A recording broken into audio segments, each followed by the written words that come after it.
Hari ini Ana tidak sendiri, tapi ada beberapa kawan dari Jakarta ya. Jakarta. Dari Jakarta nih. Nah ini langsung mumpung ada event, jadi kita memanfaatkan event ya. Kalau biasanya kita bergulit dengan kemarin ya, kita ngobrol soal pilkada yang sebentar lagi diadakan di Kota Jombang, itu sudah cukup panas. Nah sekarang itu waktunya ngopi-ngopi ya, kita santai-santai ngobrol bersama beberapa kawan yang selama ini bergelut di dunia kopi. Nah yang pertama ada Mas Andreas Susanto. Ya, Iya, kemudian yang nama panjangnya ya? Iya. Ini yang ngomongin. Yang kedua Mas Abi. Ya, Teguh Faris Abiansyah. Teguh Faris Abiansyah. Abiansyah. Panggilannya Mas Panggilannya Abi. Abi. Iya. Bukan Abi sama Umi ya. Iya, Oh, bukan ya, beda. Ya, informasi juga buat teman-teman KR53 barangkali ingin ikutan ngobrol lewat komen, silakan ya di Facebook kami di @kr53 broadcast. Nah, malam hari ini kita akan ngobrol tentang potensi barista di dalam dunia usaha. Tapi sebelum itu kita tanya ini, kesini ada apa sih gerangannya kok sampai tertarik untuk datang ke Kota Jombang? Ya, silakan monggo Mas Andreas. Oke, perkenalkan saya Andreas, yang biasa dipanggil Andre. Gitu. Dia bingung juga nama panjangnya, tahu dia. Ibu, mbaknya. Jadi memang acara ini diselenggarakan atas kerjasama dari Trans Indonesia Super Corridor, PT TIS atau IB Play ya, dengan Kementerian Koperasi. Dan memang ini acara rangkaian dari 10 kota. 10 kota ini kita ini Jombang ini udah kota yang ke-5 ya, ke-5. Masih ada 5 kota lagi. Di bulan ini masih ada satu ya. Satu kota Tegal. Bulan depan ada Pasuruan, ada. Siap bawa kapak ya ke Tegal? Ya, siapa? Ngapak ya? Ngapak. Ya, ini memang ini rangkaian dari 10 kota. Event ini memang diselenggarakan oleh dari Kementerian Koperasi gitu ya.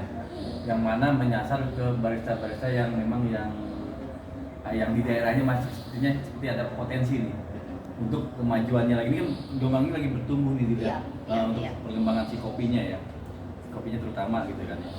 Ya, kalau Mas Andre ya, nggak usah nama lengkap ya. Kalau Mas Andre sendiri bergelut di dunia perkopian ini mulai kapan? Dan sekarang kayaknya sudah banyak cabang-cabang gitu ya. Nggak tahu cabang apa ini. Oh nggak Mas Andre? Ya, saya di kopi baru sebentar, baru kemarin ya, dari 2003 gitu kan ya. Ya itu awal mula barista. 2003 baru kemarin. Bagaimana saya yang baru lahir ini ya? Ya. Jadi awal mula memang barista, belajar saya juga otodidak, nggak pernah yang namanya kursus gitu kan ya. Memang ya lebih ke based on experience aja sih, pengalaman. Dulu belum ada alat-alat yang belum ada. Mas 2003 itu masih langka lah. Nah itu juga akhirnya jadi peluang sih sebenarnya. Dulu masih langka yang namanya manual brewing, apalagi ya. Sempet tuh jualan juga alat kopi dulu gitu kan ya. Karena masih langka gitu kan. Jadi cuma saya ada punya barang sendiri, jual juga masih enak gitu kan. Sekalian ya. Sekalian. Barista, marketing. Benar.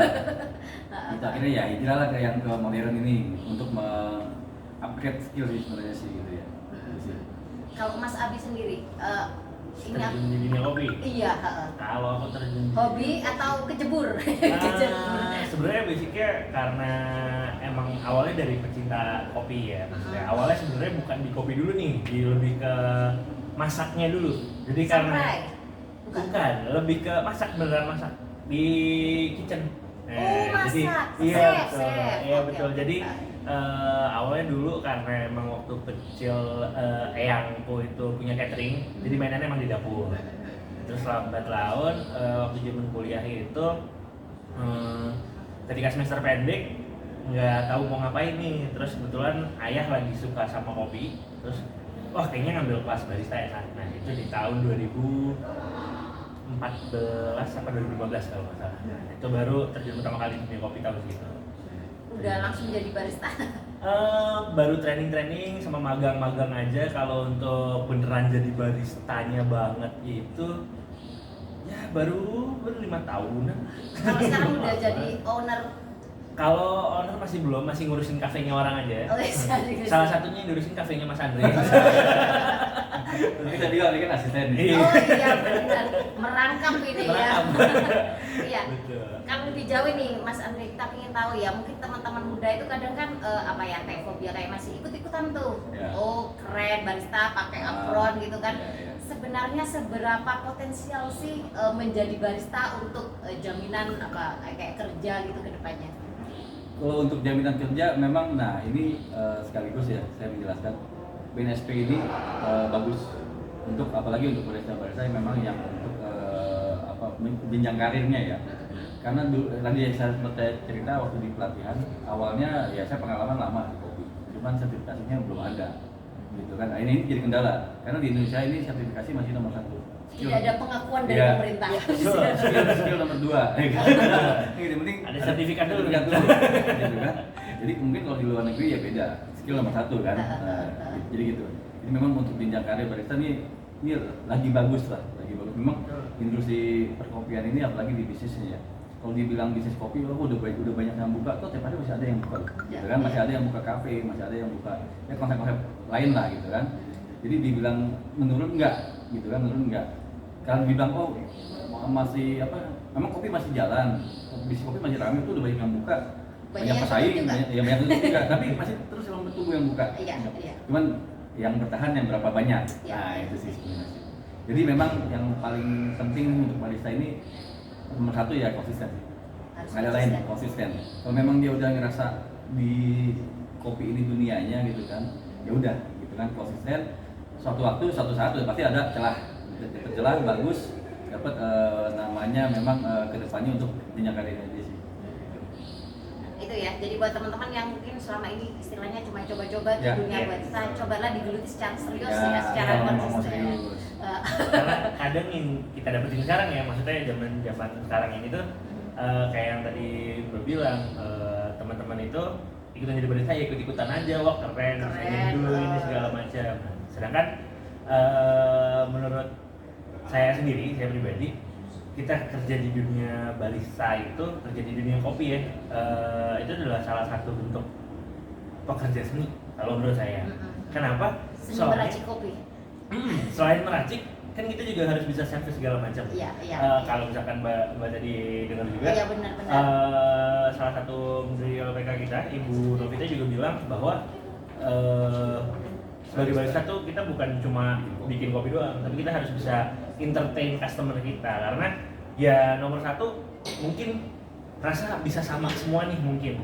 Cuma ketika servis kita lebih bagus, ketika kita benar-benar niat dengan apa yang kita lakukan untuk servis customer itu sendiri, itu akan jadi salah satu nilai tambah, salah satu nilai yang baru untuk customer tuh balik lagi ke kedai kita atau untuk bertanya sama kita soal lebih jauh soal kopi lagi seperti itu. Jadi ini ya mungkin sama juga jadi aku belajar pernah ikut beberapa training termasuk sertifikasi yang pertama itu jadi belajar kalau dulu seolah-olah barista itu hanya fokus meracik kopi, tapi ternyata mulai dari depan kita ketemu customer itu sudah harus kita ini ya, harus kita pelajari ya, termasuk kalau ada yang komplain apa itu ya harus kita pelajari.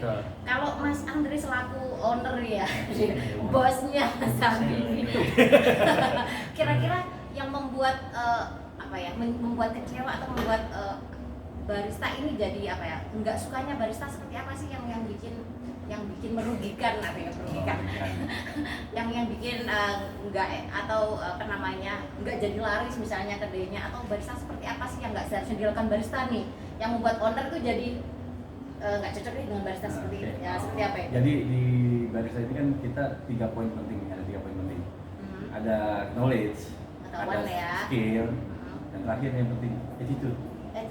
Nomor 1 nih attitude ini yang nggak bisa ditolerir, kan memang ini bawaan lahir juga gitu kan. Jadi skill masih bisa diasah, knowledge masih bisa dicari. Attitude ini yang paling penting poinnya, gitu kan. Ini yang merugikan. Pernah punya pengalaman barista yang banyak? Oh, banyak ya. Banyak. Apalagi Gen-Z ini agak repot juga nih, gitu kan. Jadi memang attitude itu nomor 1, nomor 1. Kalau skill masih kita bisa ngajarin, masih bisa dilatih. Knowledge juga sama lah, kita bisa belajar bareng. Cuma kalau attitude udah bawaan lahir dan susah. Itu yang bisa merubah hanya memang si baristanya itu sendiri, bukan kita. Ada nggak cara untuk mengatur minimal misalnya dalam SOP supaya attitude-nya nih paling nggak itu bisa terminimalisir kalau seandainya kurang bagus gitu? Ya paling kalau untuk di SOP ya itu sih sebenarnya peraturan nggak tertulis ya gitu kalau attitude itu kan ya. Tapi kita minimal paling lebih ke pendekatan sih ke si barista yang ngobrol apa dia ada kendala. di tempat kita juga sama dulu. Misalnya ada barista yang bermasalah satu hari itu, saya lebih banyak ngomong dengan dia hari ini ya lebih izin pulang daripada ini menular gitu kan. Dia bete menular di satu kafe kena semua. Dia lagi kesel sama orang di luar sama teman-temannya itu Lagi menular. bad mood. Nah itu menular gitu kan. Memang ini lebih ke pendekatan personal sih sebenarnya. Kalau Mas Abi mungkin pengalaman jadi barista, hal tersulit apa sih, atau pernah pengalaman nggak dengan customer yang cerewet banget mungkin yang paling paling berkesan, paling teringat nih selama jadi barista? Paling berkesan apa ya? Alhamdulillah sih sebenarnya bukan yang sampai parah-parah banget gitu Mbak. Cuma dengan iya kalau customer kan memang kita sebagai orang yang melayani sebagai servis adalah raja ya. Customer adalah raja gitu kan. Jadi nggak boleh ngutang kan? Iya. Nah, Iya, kita betul. gitu sih. Jadi mungkin ya kayak ngerasanya oke nih beli tiba-tiba langsung kabur. Ada? Oh, ada gitu ya? Ada. Walaupun emang balik lagi sih orangnya, maksudnya entah dia lupa atau gimana. Cuma kan itu adalah salah satu kerjaan yang jadi kerjaan kita jadi nambah nih sebagai barista karena kita mesti ngitung pemasukannya sama pengeluarannya, terus bahan bakunya kok beda sama pemasukannya nih, ada apa nih yang salah. Nah kita kan harus cari minusnya di mana, terus ini segala macam. Nah itu yang bikin paling kesel sih sebenarnya kalau misalkan ada yang begitu, maksudnya Kalau ada yang kabur gitu suruh ganti nggak sama ownernya? Mau dengar? gimana ya? Enggak sih, untungnya karena emang kaburnya bukan kabur terus nggak bayar sama sekali. Balik lagi. Mungkin tetap balik dompetnya lagi. ketinggalan. Lupa aja sih emang karena lupa bayar. iya lupa bayar aja karena emang langganan juga jadi kayak ya udahlah, cuma ya ngitungnya segala macam itu yang bikin jadi ribet sih. Mungkin yang terakhir nih Mas Andreas, untuk teman-teman beberapa barista ya, sekitar 30-an barista di Kota Jambaga, saya juga termasuk. Kira-kira pesan apa sih yang bisa diberikan supaya besok teman-teman bisa lulus ya, harapan kita lulus dan bisa memperoleh sertifikasi dari BNSP. Jadi satu memang ya jangan panik satu. Jangan panik. Jangan Oke. panik. Itu poin satu. Mau yang sejago apapun baristanya kalau dia mulai panik gitu kan itu udah blank ya. udah nggak bisa jawab gitu kan, pertanyaan apapun yang mudah yang nggak bisa jawab itu satu, jangan panik. Kedua ya belajar, ini masih ada malam ini masih ada kesempatan buat belajar ya, apalagi yang istilah-istilah gitu ya, nama-nama peralatan SOP kerja juga dipelajari. Jadi ini bukan cuma bikin kopi, ini sertifikasi bukan cuma bikin kopi. Jadi keseluruhan ini tugas barista apa di kafe ini di kafe tersebut gitu. Oke. Kalau Mas Abi ada Jujur.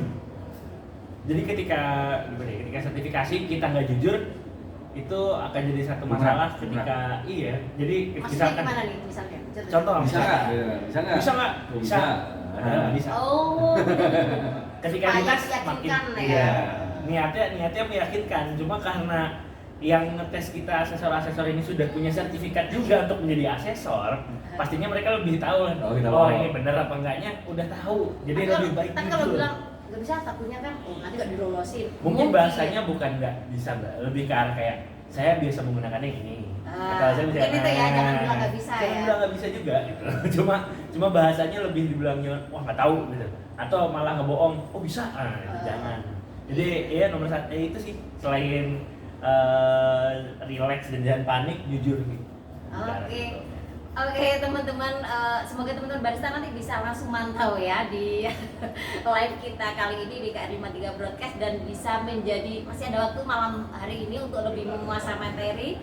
Mungkin bisa saling sharing juga ya antar teman-teman barista, mungkin saling support dan dibutuhkan doa mungkin dari Mas Andreas dan Mas Andreas, semoga mungkin secara psikologis ya, karena pasti nervous. Saya juga yang udah pernah juga masih nervous ini.